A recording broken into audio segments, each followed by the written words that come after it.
नमस्कार मित्रों, स्वागत है आपका हिंदी आलोक यूट्यूब चैनल पर। आज निःशुल्क हिंदी व्याकरण पढ़ाने की जो हमारी श्रृंखला है उसका ये 10वां वीडियो है। आज हम लोग जिस विषय पर बात करेंगे वह विषय तत्सम और तद्भव है।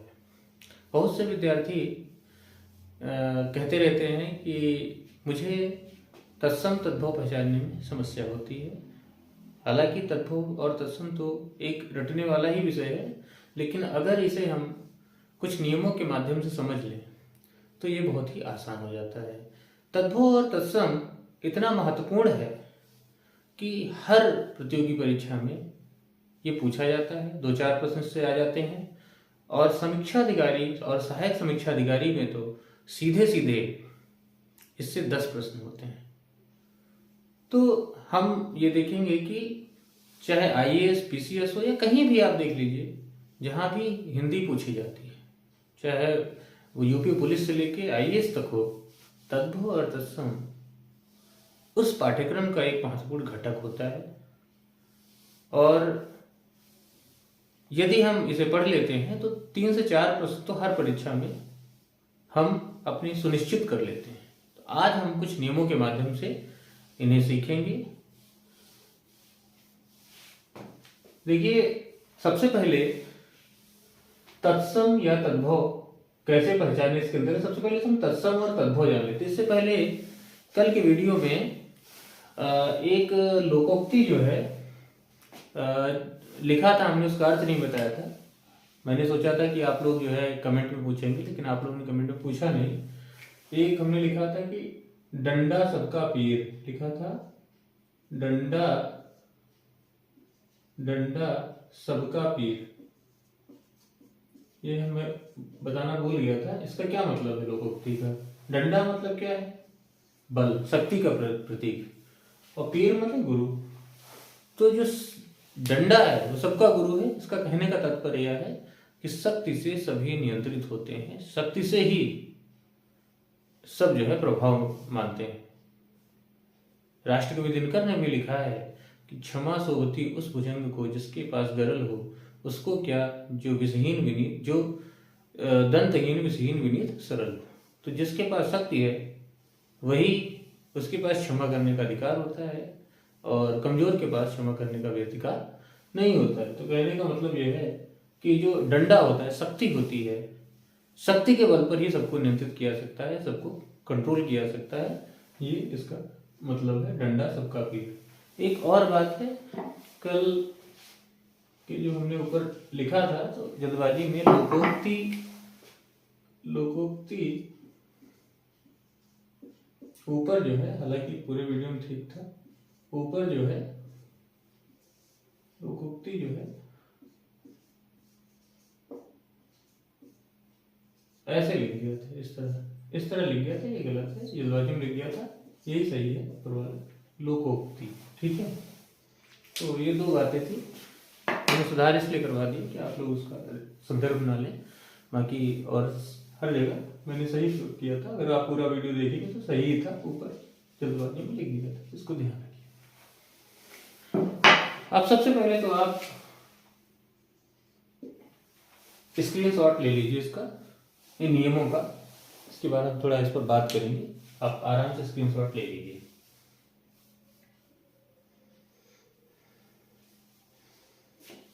देखिए, पहला नियम क्या? पहले तो हम ये जान लें तत्सम और तद्भव होता क्या। आपने बताया था कि जब रचना के आधार पर, शब्दकोश के आधार पर हम देखेंगे तो शब्द जो है, शब्दकोशीय आधार पर देखते हैं तो शब्द जो है मुख्य रूप से 4 प्रकार के होते हैं: तत्सम, तद्भव, देशज और विदेशज। उसमें एक संकर भी है, लेकिन मुख्य रूप से 4 है: तत्सम, तद्भव, देशज, विदेशज। तत्सम क्या है? मैंने बताया था पिछली वीडियो में, तत्सम वह है जो संस्कृत के शब्द हैं। तत् माने उस, सम माने समान, जो उस अर्थात संस्कृत के समान है। मतलब जो हिंदी में के वे शब्द जो संस्कृत, मूल भाषा संस्कृत से आए हैं और उसी रूप में प्रयुक्त हो रहे हैं, मतलब बिना किसी परिवर्तन के। हिंदी में जो भी संस्कृत के शब्द हैं वो सभी क्या है? तत्सम है। और जितने विदेशी भाषाओं के शब्द हैं वो सब विदेशज हैं या आगत हैं। तो ये तत्सम क्या है? तत्सम मतलब संस्कृत का शब्द। हिंदी में जितने भी संस्कृत के आपको शब्द मिले सब तत्सम है। तद्भव, तद्भव मतलब जो मूल रूप से संस्कृत के थे लेकिन इस समय अपने परिवर्तित रूप में हिंदी में प्रयुक्त हो रहे हैं, बिगड़े हुए रूप में, वो तद्भव है। ये भी हमने बताया था। तो तत्सम और तद्भव, तत्सम से ही तद्भव बना, उसके रूप बिगड़ के तद्भव बन गया।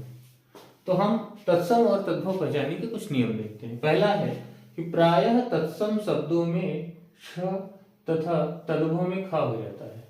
जैसे देखो, अच्छी आंख हो जाती है, देखो छतरी वाला छाता खा बन गया, क्षीर खीर बन गया, कुछ कोख बन गया, इच्छु ईख बन गया। तो आप देखेंगे यहाँ भी ये छतरी छाता संयुक्त छाता, तो ये खा बन गया। देखिए, तो अगर आपको खा कहीं मिलता है तो तद्भव है, और छतरी वाला छा मिलता है तत्सम है। देखिए, जितने भी संयुक्त वर्ण हैं, जैसे कि आपका संयुक्त व्यंजन में छ, त्र, ज्ञ, स्र, ये चारों जहां भी आएंगे वो तत्सम ही होगा। अगर ये कहीं आपको मिल जाते कि शब्द में, तत्सम शब्द होगा निश्चित रूप से, वो तद्भव नहीं होगा। दूसरा नियम देखिए, तत्सम का वा तद्भव में बा हो जाता है। जैसे वणिक बनिया, वक बकुला, विद्युत बिजली बन गया, देखो वा का बा हो गया, वानर बंदर हो गया।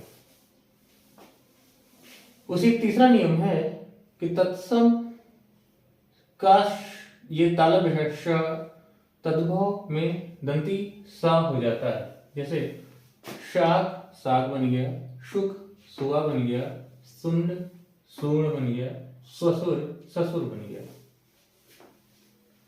चौथा, अब ये नियम देखिए, तत्सम का या तद्भव में जा हो जाता है।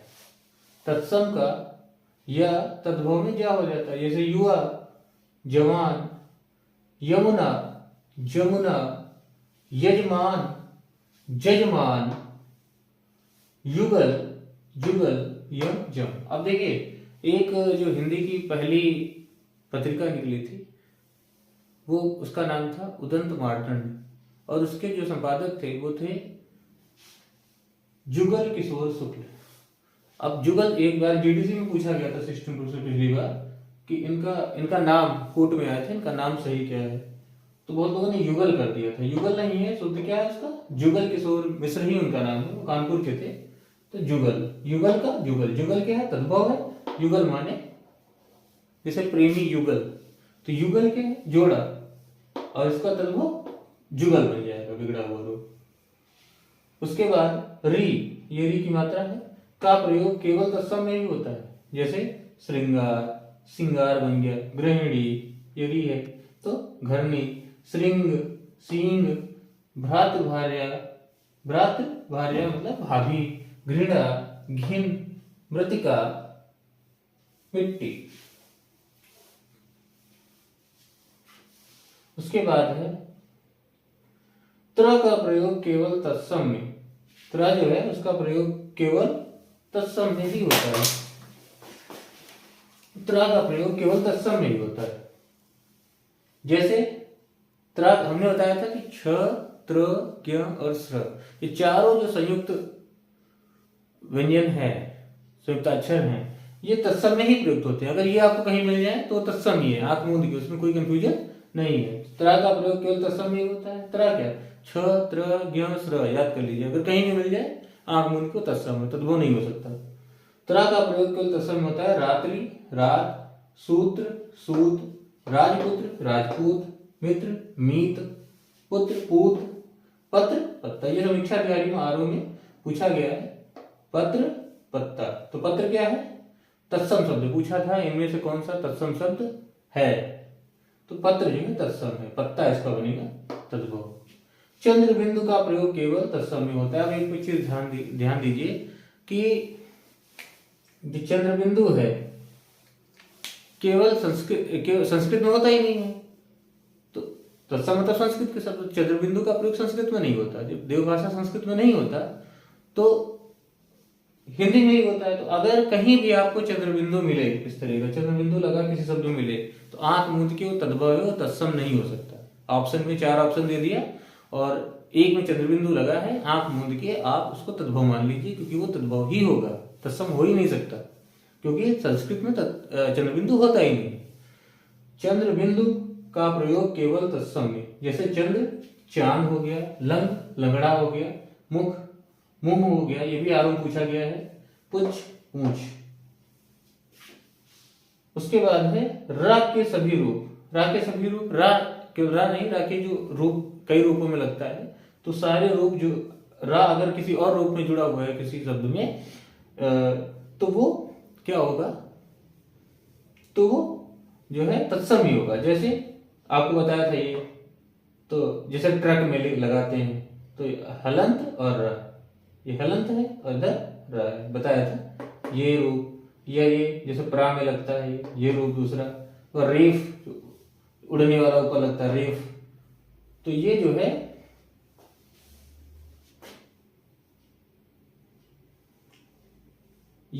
तत्सम में ही प्रयुक्त होते हैं।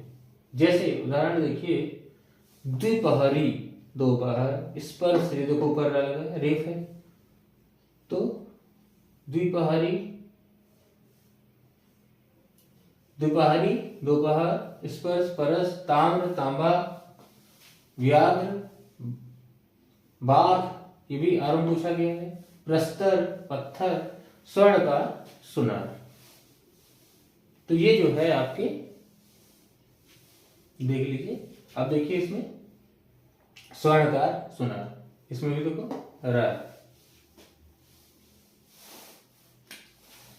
द्विप्रहरी, प्रहर होता है ना, प्रहर है, प्रहर, द्विप्रहरी,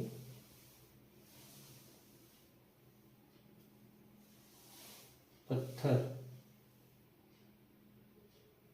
स्वर्ण का सुनार, ये हो गया आपका, ये कुछ नियम हो गए जिससे हम आसानी से पहचान सकते हैं कि कौन से शब्द तत्सम है और कौन से शब्द तद्भव है। उम्मीद है आपको तत्सम और तद्भव पहचानना आ गया होगा। इससे लगभग हम अपने प्रश्न सही कर सकते हैं, लगभग अधिकांश प्रश्न सही कर सकते हैं। आप इन्हें एक बार देख लीजिएगा इन नियमों को। और तद्भव तत्सम बहुत सारे हैं, आप डॉक्टर वासुदेव नंदन की पुस्तक है, डॉक्टर हरदेव बाहरी की पुस्तक है, तो उससे आप देख सकते हैं। लेकिन रटने की एक सीमा है, आप कितना रट सकते हैं तो समझ लेना बेहतर होता है। तो आप इन नियमों से काफी कुछ कार्य जो है अपना सरल कर सकते हैं। तो आज के लिए बस इतना ही। मैं doctor Alok Kumar Tiwari, assistant professor Hindi, आज के लिए आप सबसे विदा चाहता हूँ। जय हिंदी, जय भारत।